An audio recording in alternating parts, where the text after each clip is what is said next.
Welcome. Close your eyes, breathe deeply, and let the sound of the rain carry you to sleep. Chapter 1. The Village at the Edge of the Forest. There is a village called Eld Hollow. It sits at the very edge of a great forest, the kind of forest that has no end, or at least no one has ever found one. The trees there are ancient, so old that their bark has turned silver, and their roots have grown so deep that the villagers say the roots reach all the way to the center of the world, where it is always warm. Eld Hollow is a small place, a handful of stone cottages, each with a garden, a baker who starts work before the sun rises, so that by the time the village wakes, the smell of bread has already found its way under every door.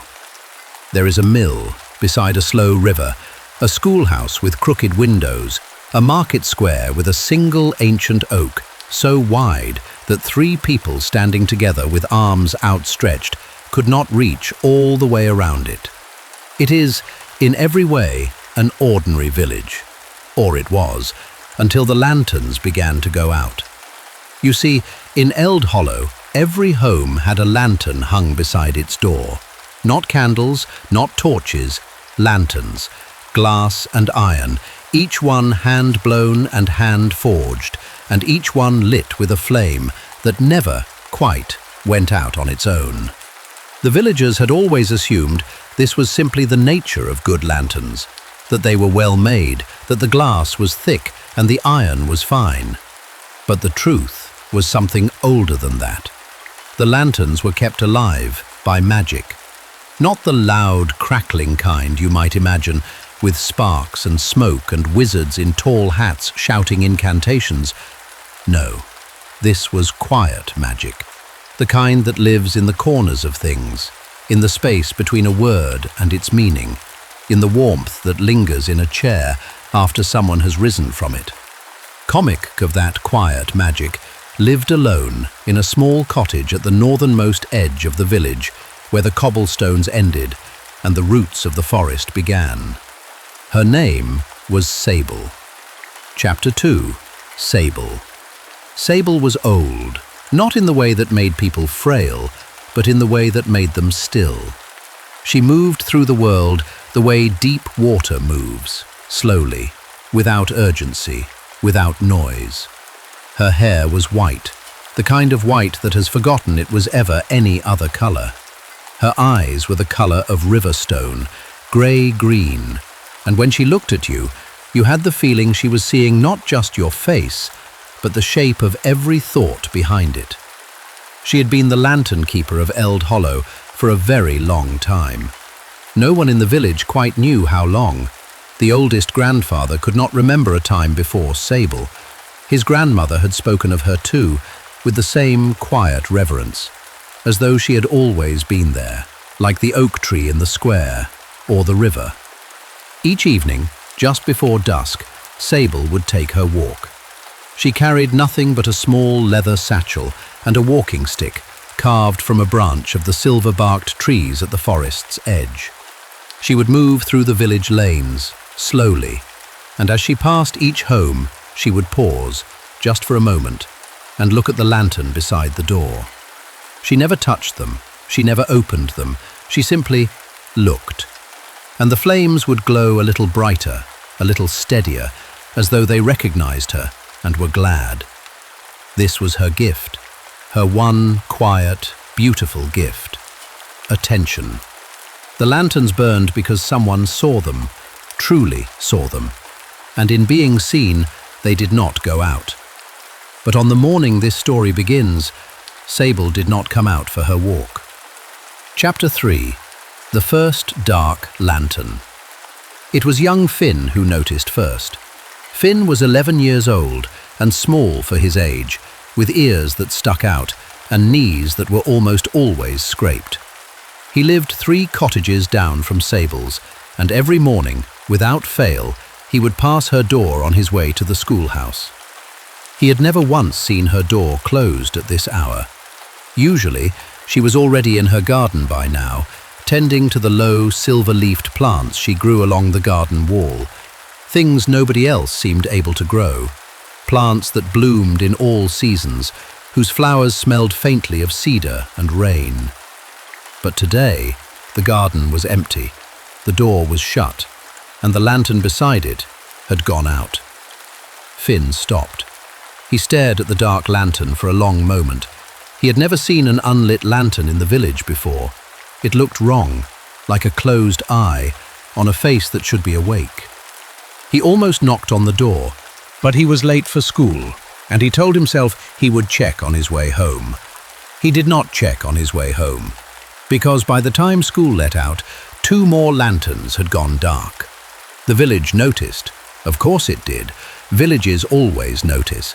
They are made of neighbors, and neighbors are made of attention to one another's small details. A changed curtain, a later than usual chimney smoke, a lantern that should be glowing that isn't. By evening, there were whispers in the market square. By the next morning, there were 5 dark lanterns, and Sable's door was still closed. Chapter 4. Finn goes to the door. It was Finn's mother who finally said it. Someone ought to check on her. She said it to the room, to no one in particular, in the way that adults sometimes say things they hope a child will volunteer to do, because the child will feel it as an adventure, where the adult would feel it as a burden. Finn looked up from his breakfast. "I'll go," he said. His mother smiled, the kind of smile that carries relief inside it. So after breakfast, Finn walked the 3 cottages down and stood at Sable's gate. The garden was very still. The silver-leafed plants had not wilted exactly, but they had folded inward somehow, the way hands fold in a lap, quietly waiting. The lantern beside the door was still dark. The glass was cold when Finn touched it. He hadn't expected it to be cold. It surprised him somehow, the way absence always does, when you reach for something and find it gone. He knocked 3 times, softly, the way you knock when you are not entirely sure you want an answer. For a long moment, nothing. Then, slowly, the door opened. Sable looked smaller than Finn remembered. She stood in the doorway, wrapped in a heavy woolen shawl the color of fog. Her eyes were the same, river-stone and careful, but there were shadows beneath them. And her hands, the hands he had watched all his life move with such slow certainty through the village, were trembling slightly. "Finn," she said. Her voice was soft, a little thin, like a candle in wind. "Sable," he said, Are you all right?" She considered this, the way she considered everything, unhurriedly. And then she said, "I am tired, young one, very, very tired." She stepped back from the door and gestured for him to come inside. Chapter 5. The Truth About the Lanterns. Inside, the cottage was warm. A low fire burned in the hearth, and the room smelled of dried herbs and old books, and something faintly sweet that Finn couldn't quite name. Shelves lined every wall, crowded with small glass jars, bundles of dried flowers, folded pieces of paper, and more books than Finn had ever seen outside of a library.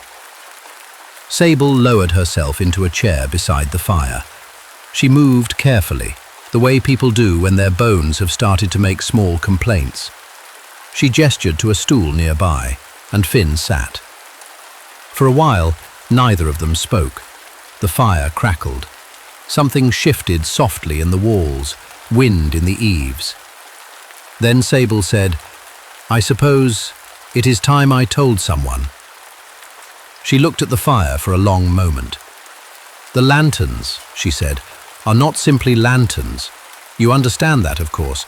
You've always been a perceptive child." Finn nodded, though he wasn't entirely sure he had. "They are connections," Sable said slowly. "Each flame is a thread, connecting this village to something older than the village itself, something that lives in the forest, something that has always been here." "What something?" Finn asked. Sable looked at him, a long, measuring look.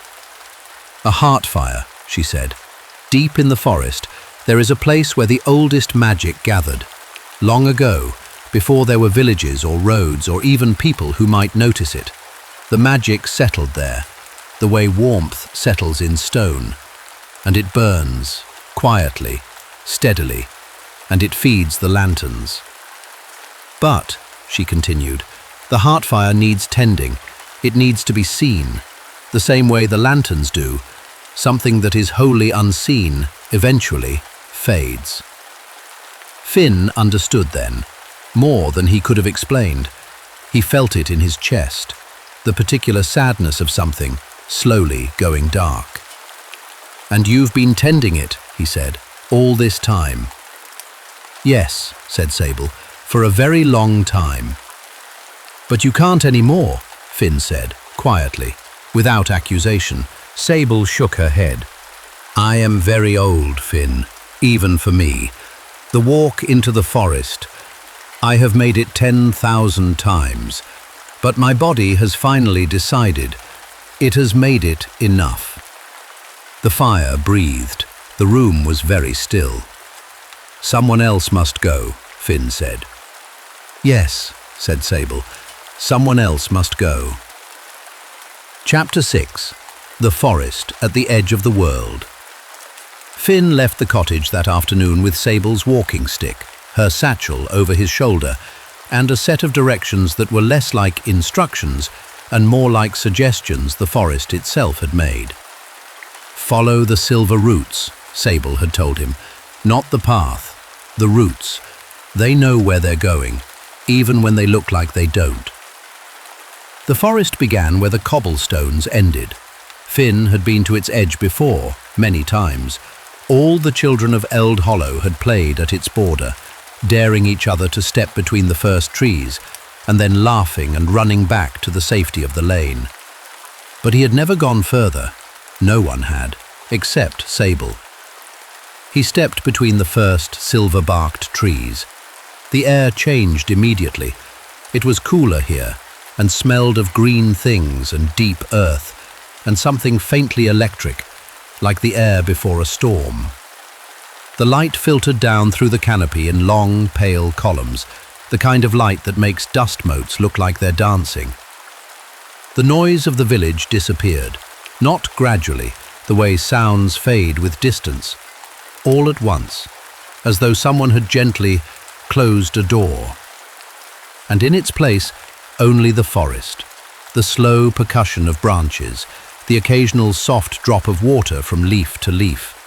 Somewhere distant, a bird with a call like a bell being tapped with a finger, once, and then again, much later. Finn looked down.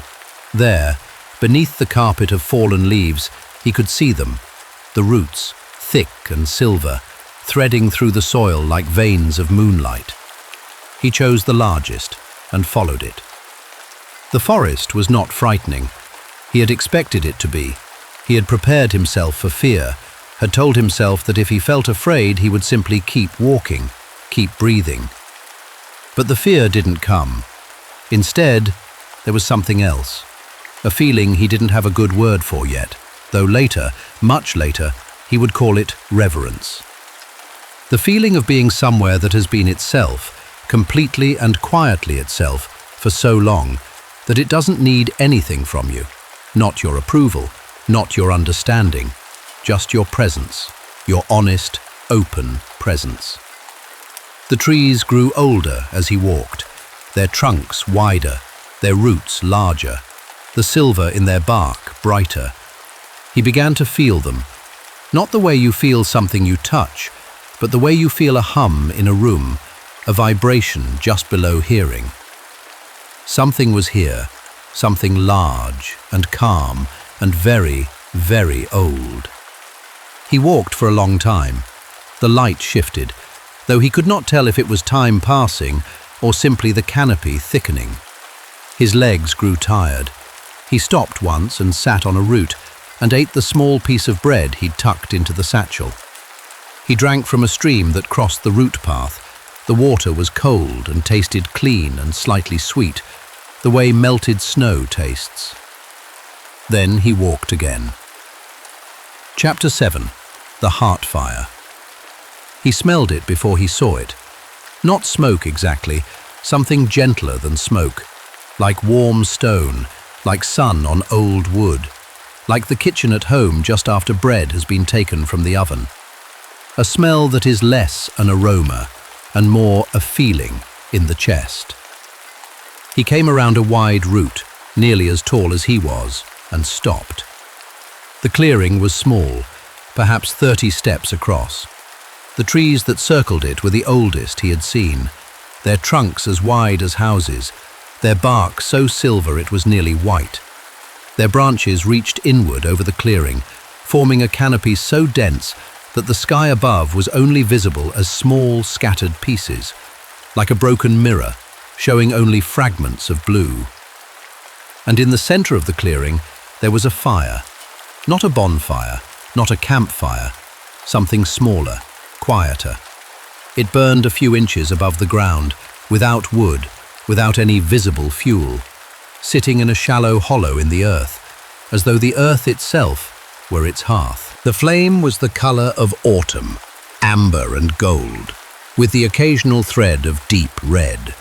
But it was low, very low, the way a candle looks in its final hour, when the wax is nearly gone, and the flame bends with every small breath of air.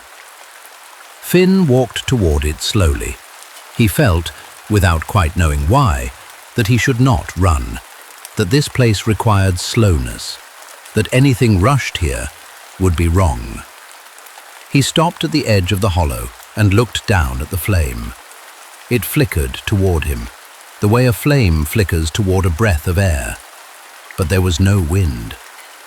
It was noticing him. Finn sat down beside the hollow, cross-legged, the way Sable had described. "Just sit," she had told him. "You don't have to say anything. You don't have to do anything. Just be there, fully, without distraction, without hurry. Just be there and look." So Finn looked. He looked at the flame, truly looked, the way he almost never looked at anything, the way none of us do in the ordinary rush and scatter of days. He noticed the way it moved, not randomly, but with a kind of intention, as though it were breathing, as though it were alive in the truest sense of the word. Not alive like a dog or a bird, but alive like a river is alive, moving constantly, and yet always itself.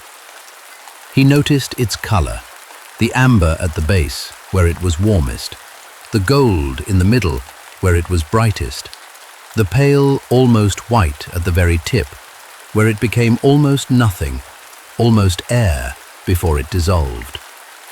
He noticed that looking at it made him feel quiet inside, the way music sometimes does, or water, or the last moment before sleep. A quietness that was not emptiness, but fullness, as though there were more of him, not less. He sat there for a very long time, and slowly, gradually, the flame grew. Not dramatically, not all at once, but the way dawn grows. So slowly you can't mark the moment, but then at some point you look up, and the sky is unmistakably different from what it was. The flame straightened, it steadied, the amber deepened, the gold brightened, and the pale near nothing at the tip bloomed into a clear, warm white.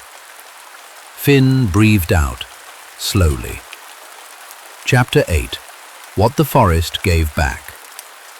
He didn't know how long he sat there. Time in the clearing moved differently than time outside it. Not faster, not slower, just less urgently. The way time moves in dreams. Eventually, he became aware of something changing around him. A warmth in the air, a low, almost inaudible hum, like the lowest string of a very large instrument, vibrating so deeply you feel it more than hear it. And then, light. Not from the fire, though the fire was burning strong now, taller and steadier than before. This light came from the trees, from their bark, the silver that had always been in them, brightening, as though what had been a reflection was becoming a source. The roots beneath him glowed, faintly, the silver threads in the earth illuminating the way frost catches morning light, catching and holding and giving back. And in the distance, though it was impossible, Finn thought he could see, very faintly, like embers seen through fog, points of light appearing. One, then another, then several at once, small, warm glows, far away, in the direction he had come from. The lanterns, finding their way back. He whispered, without meaning to, "Hello?" He wasn't sure who he was saying it to. The fire, the trees, the old slow magic that lived here, like warmth in stone. But it felt right.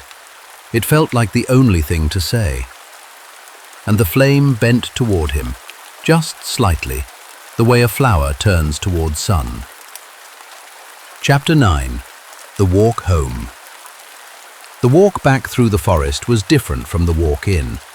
The same trees, the same silver roots, the same filtered light and cathedral quiet. But everything looked richer somehow, the way the world looks after rain, when the colors have been washed clean, and the light finds things it usually passes over. He walked slowly, not because he was tired, though he was, a little, but because he found he did not want to rush. Each step felt like something worth taking, the crunch of old leaves, the give of soft earth, the occasional cold drip from above, finding the back of his neck. He noticed a spider's web between two roots, enormous, perfect, each thread catching the pale light and holding it briefly, before releasing it. He stopped and looked at it for a long time. He noticed a small cluster of mushrooms near the base of a wide tree, pale grey, with the tiniest veins of silver in their caps. He crouched and looked. He would not have noticed them before. He might not have noticed much of this before. But the clearing had done something to his eyes, or perhaps to his attention. He emerged from the forest as evening was settling. The sky was the color of old rose, and the first stars were appearing, faint and tentative, the way stars always look when they first arrive, as though they are not yet sure of the welcome. And the lanterns were lit, every one of them, all along the lane, warm amber glowing behind old glass, casting their familiar soft pools of light onto cobblestones and garden walls. The village looked exactly as it always had, and yet Finn stood at the forest's edge and looked at it, and felt as though he was seeing it for the first time. How beautiful it was, how quietly, unremarkably, completely beautiful. He walked to Sable's cottage first. Her lantern was burning bright, brighter than any he had seen, as though it had missed her, as though it was glad she was near. He knocked. The door opened quickly, as though she had been waiting. She looked at him for a long moment, her riverstone eyes reading him the way she read everything, carefully, without rush. Then she smiled, and it was the best smile Finn had ever seen, not because it was wide or bright or dramatic, but because it was entirely true. "You found it," she said. "Yes," said Finn. "And you stayed?" "Yes." "Good," said Sable softly. "Good." Chapter 10. The Thing About Tending. She invited him in. She made tea. They sat on either side of the hearth fire, and the room smelled of herbs and old books, and Finn held the warm cup in both hands and felt the tiredness in his legs and the strange fullness in his chest. And outside, through the small window, he could see the lanterns glowing in the lane. After a while, Sable said, "You'll need to go back. Not every day. The fire is stronger now. It will hold longer than it did, but once a week perhaps, maybe more in winter, when the light is thin." "I'll go," said Finn, without hesitation. Sable looked at him. "Do you know why it works?" she asked. "Why the seeing matters? Why attention keeps the fire lit?" Finn thought about it. He looked at his tea, at the steam curling up from the surface and disappearing. "I think," he said slowly, "because if something is seen, it knows it's real. It knows it matters. And if something knows it matters, it keeps going." Sable was quiet for a long moment. "Yes," she said finally, very softly. "Yes, that is exactly it." She looked into her own cup, and when she spoke again, her voice was quieter still. "It is true of fires," she said, "and it is true of people, and trees, and small, frightened animals, and children who feel unnoticed, and very old women who have lived so long, they sometimes wonder if the world still knows they're there." She looked up at him. "The greatest magic in any world, Finn, is simply this: to see something, truly see it, not to look through it or past it or at the useful parts of it, but to actually stop and look and let what you see matter to you. That is what you did tonight.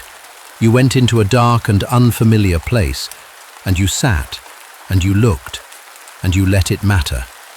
That is not a small thing. That is one of the largest things a person can do." Chapter 11. Sable's Story. They sat together for a long time after that. The fire burned, the tea cooled, the lane outside grew darker, and the lanterns brightened against it. And Sable, who had kept her own counsel for longer than anyone knew, began to talk. She told him about the first time she had walked into the forest. She had been younger than Finn then, 9 years old, following a cat, because that is how important journeys often begin. A cat walking somewhere with great purpose, and a curious child, unwilling to lose sight of it. She told him about her own first encounter with the heart fire, how she had been frightened, how she had turned to run and then stopped herself, not out of bravery, but out of something more like stubbornness, a refusal to let fear make her decisions. "I sat down," she said, "same as you, and I looked, and after a while, the fear passed. It did not disappear, it simply became less important than what I was looking at." She told him about the lantern keeper before her, an old man named Edric, who had found her in the forest that first day and understood immediately what had happened, who had spent 3 years teaching her what he knew, not just about the heart fire, but about the village, about how to see it, about which lanterns needed the most attention, and why. "He told me," Sable said, "that the heart fire had been burning since before the forest itself, that it was not made by anyone. It simply was, like certain things simply are." "And what happens," Finn asked carefully, "if it ever truly goes out?" Sable looked at the fire in her hearth for a long moment. "I asked Edric the same question," she said. "He told me he didn't know, that no one did, because it never had." She looked at Finn then, with those careful riverstone eyes. "And I believe," she said quietly, "that is because there has always been someone to tend it, someone willing to walk into the dark and unfamiliar, someone who could sit with something beautiful and pay it real attention. Someone like you." Chapter 12. Trump, the lantern beside the door. Finn walked home that evening in a world made of lantern light. His own cottage came into view, and he slowed. The lantern beside his door was burning the warmest he could ever remember. The flame was steady. The glass was warm to the touch when he pressed his palm against it. Through the window, he could see his mother moving in the kitchen, a shape of warmth and light. He stood there for a moment before going inside. He looked at the lantern. He really looked at it. The way the light shifted inside the glass, the small imperfections in the hand-blown globe, little bubbles and waverings that made it perfectly itself, and no other lantern. The way it pushed back the dark, not aggressively, but steadily, faithfully. The flame bent slightly toward him. He smiled. Inside, his mother had kept supper warm. She asked him where he had been, and he said he had visited Sable and then gone for a walk in the lanes. Both of these things were true. After supper, after he had washed and climbed into bed, and the lamp in his room had been turned down to its lowest, he lay in the dark and looked at the ceiling. He thought about the heart fire, the way it had looked when he arrived, small and bending, and the way it had looked when he finally rose to leave, steady and bright, giving itself back to the world through roots and threads of old magic, and glass lanterns hung beside 100 ordinary doors. He thought about what Sable had said, that the greatest magic was simply to see something, truly see it, to let it matter. He thought about all the things he had walked past every day of his life without seeing. The spider webs, the mushrooms with their silver-veined caps, the lanterns, his own mother moving warm and purposeful through the kitchen light. He thought, I will try to see better. I will try to look at things the way the heart fire needs to be looked at, fully, without hurry, with the kind of attention that says, you are here, and that matters. It seemed like a small resolution, but Finn was beginning to understand that small resolutions, kept faithfully, are where the most important magic lives. Closing. And so, in the village of Eld Hollow, the lanterns burned on. Through autumn, when the leaves turned copper and the air tasted of frost. Through winter, when the snow came soft and quiet and covered the cobblestones in white. Through spring, when the garden beside Sable's cottage bloomed silver and sweet. Through summer, when the long evenings turned golden and warm. Finn made his walks into the forest, once a week, sometimes more. He learned the roots, he learned the trees, he learned the bird whose call sounded like a finger tapping a bell. He learned the stream, he learned, slowly, the strange and particular feeling of the clearing, the way its air was different from any other air, the way time moved there, as it moves in dreams. And the heart fire, tended and seen, burned steadily, a small, quiet miracle, the kind that holds everything together, the kind that most people never notice, and yet, without which, nothing else could glow. Sable taught him everything she knew, slowly, unhurriedly, over many cups of tea and many long evenings by the fire. She told him the names of the plants along the garden wall. She showed him which lanterns were oldest and what their particular flames needed. She told him stories of Edric and of the keeper before Edric, a woman named Maris, and the keeper before her, stretching back and back, a long, quiet line of people willing to pay attention. And Finn understood that he was joining something, not a dramatic order of knights or wizards, nothing with titles or ceremonies or cloaks, something simpler and older and better, a lineage of noticing. There will come a day, the story tells us, when Finn will find his own young person, standing at the edge of a forest, following something, the way Sable followed a cat, the way we all follow something, into places we might otherwise be afraid to go. And he will recognize them immediately, the same openness, the same stubborn refusal to let fear make all the decisions, the same willingness to sit and look and let something matter. And he will smile, a quiet, true smile, and he will say, "Come, there is something I want to show you."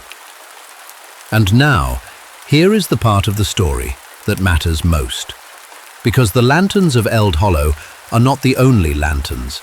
There are lanterns everywhere, in every place where people have gathered and tried to make something good, in every home where warmth is kept, in every friendship that has lasted, in every piece of work done with care, in every small growing thing that someone, somewhere, decided was worth tending. And they all, each and every one, need exactly what the heart fire needs: to be seen. So before you sleep tonight, just once, notice something. Whatever is close, whatever is small, a light in the room, the sound of the house settling, your own breathing, the way it comes and goes, without effort, faithful as a lantern flame. Look at it. Really look. Let it matter, even for just a moment. And know that the looking is enough. The looking is the magic. The looking is the thing. Sleep well. You are seen. And that is everything.